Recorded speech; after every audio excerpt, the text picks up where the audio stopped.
देखिए set to, ये आपके एग्जाम के लिए सेट टू बहुत ज्यादा इम्पोर्टेंट होने वाला है। तो आप लोग सिर्फ अंत तक वीडियो में बने रहिएगा। तो देखिए 7 नंबर, क्योंकि 6 नंबर तक आपका पैसेज रहेगा और आप लोग इतना तेज है कि आप लोग पैसेज बना सकते हैं। ठीक है, तो चलिए हम लोग अब 7 से शुरू करते हैं। देखिए लिखा गया है, the childrens are making a noise in the class, this sentence is इन।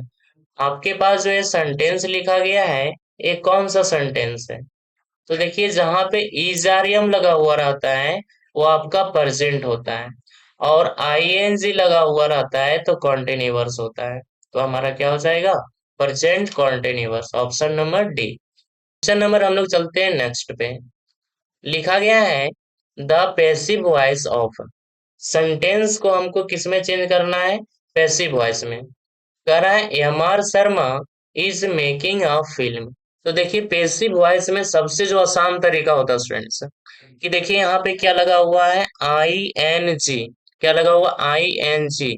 तो एकदम आप समझिएगा कि जिसमें आई एन जी लगा हुआ रहेगा उसमें बीइंग का प्रयोग वॉइस में यानी पेसिव वॉइस बनाते समय जरूर होगा। तो देखिए बीइंग का प्रयोग किसमें हुआ है? इसमें हुआ है क्या? नहीं, हमारा तो गलत हो जाएगा। इसमें हुआ है क्या? नहीं, हमारा किसमें हुआ? ऑप्शन नंबर ए में। तो हमारा ऑप्शन नंबर ए क्या होगा? सही होगा। बस इतना आप देख लीजिएगा। क्वेश्चन नंबर लिखा गया 9। देखिए 9 में लिखा गया है बेबीज।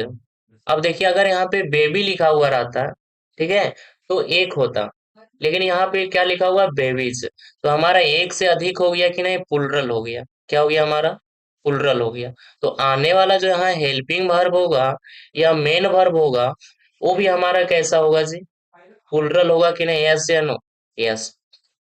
आप ये भी देख सकते हैं कि इधर वाला जो सेंटेंस है, आर जो लगा हुआ है यहाँ पे, ये भी क्या हमारा है? प्लुरल है।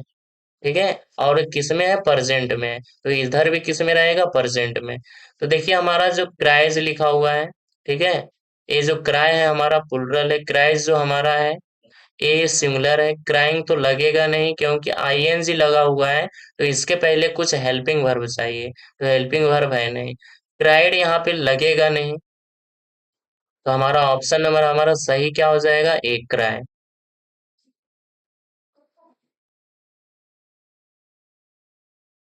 Question number 10। 10 में देखिए क्या लिखा हुआ स्टूडेंट्स, गॉड ब्लेस यू, भगवान आपका भला करे। क्या लिखा हुआ? गॉड ब्लेस यू, भगवान आपका क्या करे? भला करे। तो देखिए ऐसा स्थिति में हम लोग किसका प्रयोग करते हैं? मे का प्रयोग करते हैं। तो हमारा आंसर क्या हो जाएगा? Option number B. सिर्फ आप लोग देखते जाइए, हम आपको गारंटी देते हैं कि आपके एग्जाम में अगर आप ये तीनों सेट कर लीजिएगा तो आपके एग्जाम में बहुत सारे क्वेश्चन पूछे जाएंगे। न 11 लिखा गया, you fill in the blanks, pay the tax. अच्छा बोलिए, क्या हम लोग टैक्स जो पे करते हैं, हम लोग को पे करना जरूरी होता है कि नहीं? आवश्यक होता है कि नहीं? यस। तो हम लोग अवश्य करना चाहिए। तो अवश्य करना चाहिए किसका मीनिंग निकलता है? मस्ट का। मस्ट का मीनिंग क्या होता है? अवश्य चाहिए, मतलब अवश्य करना चाहिए। हम लोग को टैक्स पे अवश्य करना चाहिए। ऑप्शन नंबर सही क्या होगा? ए। Question number 12। अब देखिए 12 में लिखा हुआ है, लिखा गया यहाँ पे 9 लिखा गया है। 9 का मतलब क्या दर्शा रहा है? प्रेजेंट। तो यहाँ पर जो आने वाला जो हमारा जो भी हेल्पिंग वर्ब यहाँ लगेगा जी, वो भी किस में रहेगा? प्रेजेंट में रहेगा। तो देखिए यहाँ पे हैड रेनी लगा हुआ है, ये प्रेजेंट का तो है, बट ये थोड़ा सा पास्ट को भी दर्शाता है। जैसे रानी मर चुकी है, तो मर चुकी है प्रेजेंट में मरी है, बट कुछ देर पहले मरी है। तो ठीक है, नौ का मतलब होता है तुरंत प्रेजेंट का। तो क्या हो जाएगा? Is raining. ऑप्शन नंबर सही क्या होगा? बी। अगर आप कॉन्सेप्ट आपका क्लियर है तो आप ग्रामर में हम आपको 100% लिख करके देते हैं कि आपका एक क्वेश्चन भी गलत नहीं होगा। क्वेश्चन नंबर 13 लिखा गया, are you playing tennis, this sentence is in. कह रहा है ये कौन सा सेंटेंस है? अब देखिए इज आर एम लगा हुआ है, आर तो उसी ग्रुप का है ना, इज आर एम का ग्रुप का है, तो इज आर एम लगा हुआ रहता है तो हमारा क्या होता है, प्रेजेंट होता है। और जहां पे उस सेंटेंस में आईएनजी लगा हुआ रहता है तो हमारा क्या कहलाता है, कॉन्टिन्यूअस। तो प्रेजेंट कॉन्टिन्यूअस, ऑप्शन नंबर सही क्या होगा, बी।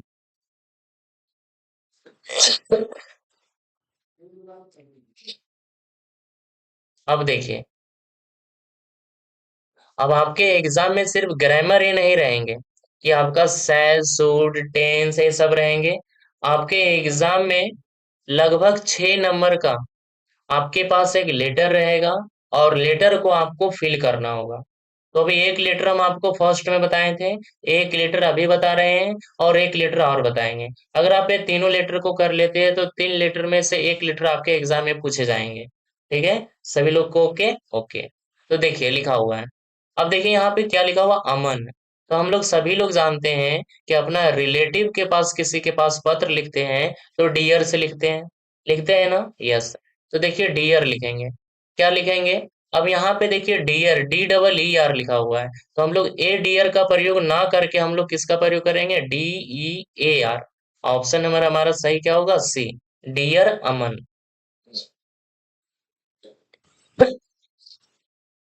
आई एम भेरे, fill in the blanks, to know that you have got first position. मान लीजिए अमन फर्स्ट पोजीशन आया है, तो आई एम वेरी हैप्पी, हम क्या होंगे जी, खुश होंगे। तो यहाँ पे किसका प्रयोग होगा, हैप्पी। देखते हैं 15 का आंसर क्या होगा, 15 का सैड नहीं होगा, हैप्पी होगा। ऑप्शन नंबर सही क्या होगा, बी। देखिए आप इस तरह से अगर सोच सोच के बनाइएगा तो आपका एक भी गलत नहीं होगा। क्वेश्चन नंबर चलते हैं नेक्स्ट। लिखा गया है, वो 10th बोर्ड में जो अमन था वो फर्स्ट पोजीशन लाया। We are very happy to your name in the merit list, मतलब मेरिट लिस्ट में इसका नाम क्या किया होगा, खोजा होगा। तो खोजना का मीनिंग क्या होता है, फाइंड। ऑप्शन नंबर हमारा सही क्या होगा, ए। आगे लिखा हुआ है, कह रहा है your dedication and hard work has, तुम्हारा जो डेडिकेशन था, इतना लगन से तुम मेहनत कर रहा था, ठीक है, एंड हार्डवर्किंग, तुम इतना मेहनती था, इसी कारण विथ सक्सेस। तो यहाँ पे हैज, अब हैज लगा हुआ है तो इसके बाद भी3 लगेगा। क्या लगेगा यहाँ पे, अपना डेडिकेशन और अपना एक हार्ड वर्किंग, तुम गिवेन किया है। गिवेन का मतलब क्या होता है, देना। तुम अपना डेडिकेशन को दिए हो और हार्डवर्क को दिए हो, इसी कारण तुम 10th बोर्ड में क्या लाए हो, फर्स्ट लाए हो, और अपने लाइफ में क्या हो गए, success. Your success, fill in the blanks. 8 का 18 का देखते हैं। अब देखिए, कह रहा है यहाँ पे डिस्करेज होगा क्या, मान लीजिए प्रथम लाया तो क्या हम लोग उससे डिस्करेज हो जाएंगे, हतोत्साहित हो जाएंगे, नहीं। इन इनकरेज हो जाएंगे, उससे हम लोग उत्साहित होंगे कि हाँ, इस तरह से अमन पढ़ा था तो इस तरह से हम लोग भी पढ़ेंगे तो क्या हो जाएंगे, पास हो जाएंगे। तो देखिए क्या होगा यहाँ पे, कह रहा है your success increase encourage me and give the impression I am very proud you, hope you has the similar success in future also, you loving friend. अब लास्ट में तो सभी लोग जानते हैं कि यहाँ पे किसका प्रयोग होता है जी, लविंग का। क्या होता है, लविंग। ऑप्शन नंबर देखते हैं कौन सा सही होगा, ऑप्शन नंबर ए। अब आप लोग देख लें, हम आप लोग को बार बार बोलते हैं कि अगर आप इस तरह से क्वेश्चन को बनाइएगा तो आपके एग्जाम में एक भी क्वेश्चन नहीं छूटेंगे, और नहीं तो एक गलत होंगे। अब हम लोग चलते हैं लिटरेचर पे।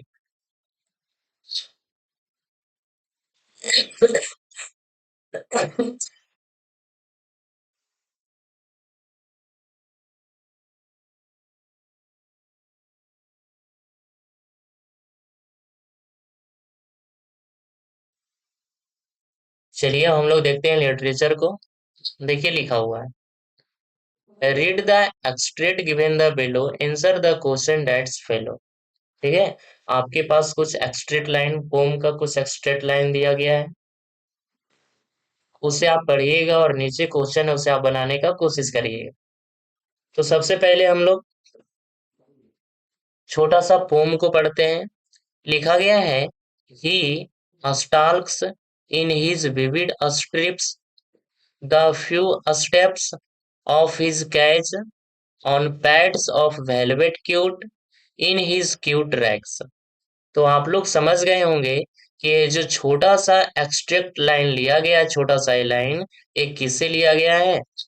द टाइगर इन द जू।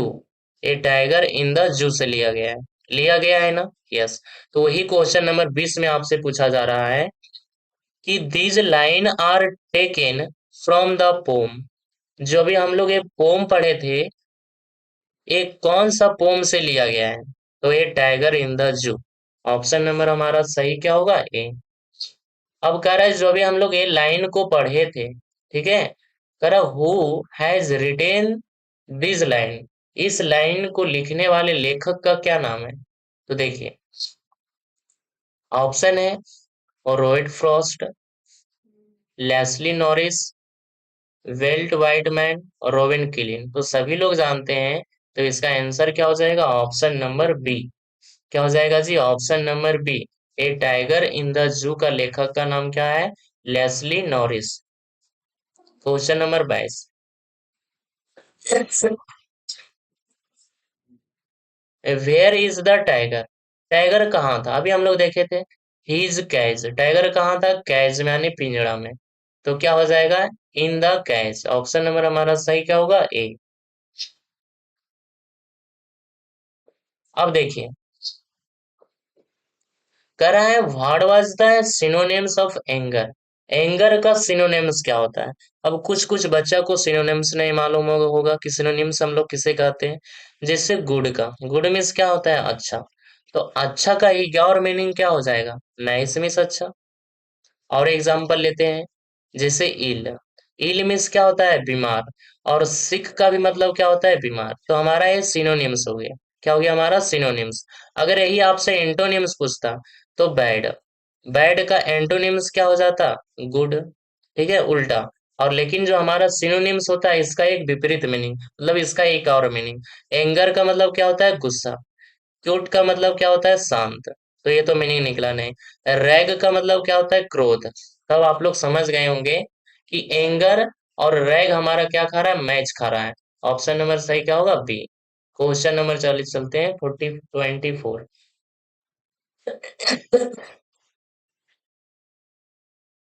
लिखा गया है who is responsible for tricky illness.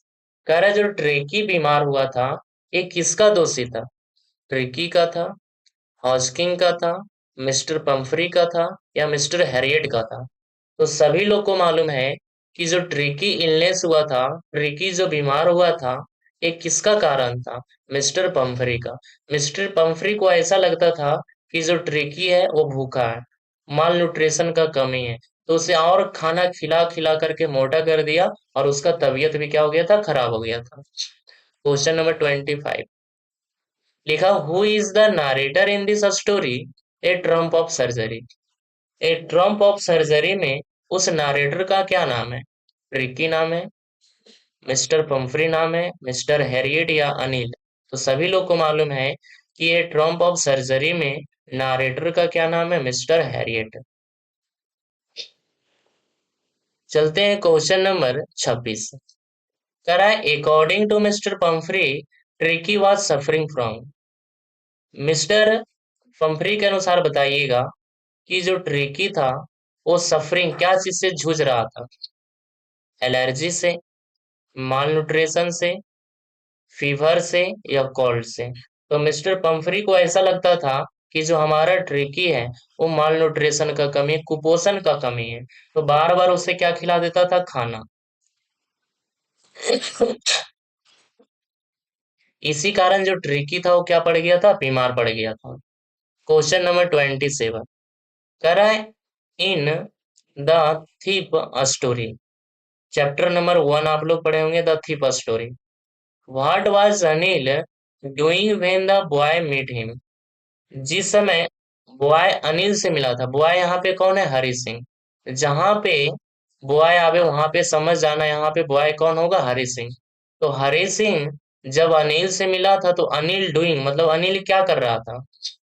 Watching A wrestling match, वो कुश्ती का मैच देख रहा था। राइटिंग आर्टिकल, वो एक आर्टिकल को लिख रहा था। प्लेइंग गेम को खेल रहा था। कुकिंग फीड, बना रहा था। तो सभी लोग जानते हैं, ओ सॉरी, कुकिंग फीड का मतलब होता है खाना खाना। तो क्या कर रहा था? वाचिंग द रेसलिंग मैच, वो कुश्ती का क्या देख रहा था? Match. 28। How often did boy the thief changed his name. देखिए जहां पे बॉय आएगा वहां पे क्या समझना? हरि सिंह। हरि सिंह।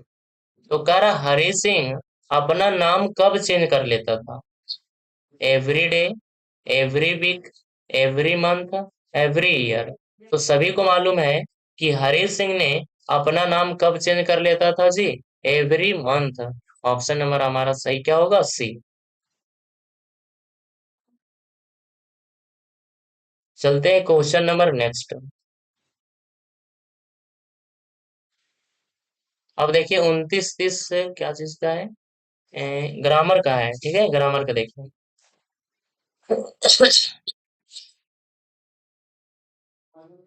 लिखा गया है the passive voice of he is making a films. अब देखिए पैसिव वॉइस में अभी हम आप लोग को बताए थे, एक सिंपल वर्ड आप लोग को बताए थे कि देखिएगा पैसिव वॉइस में अगर उसमें आईएनजी लगा हुआ है तो समझ जाना कि पैसिव बनाते समय उसमें बीइंग का प्रयोग जरूर होगा। किसका प्रयोग होगा जी? बीइंग का प्रयोग जरूर होगा। ठीक है, तो हमारा आंसर क्या हो जाएगा? ऑप्शन नंबर सी।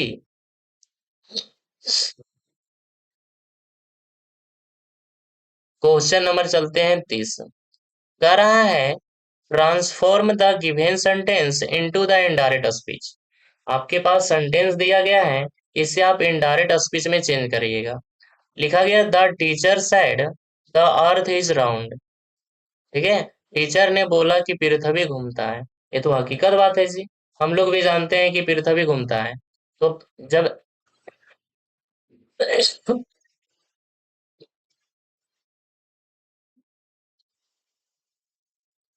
जब ऐसा सेंटेंस आपके पास आ जाता है तो हम लोग कुछ नहीं चेंज करते हैं।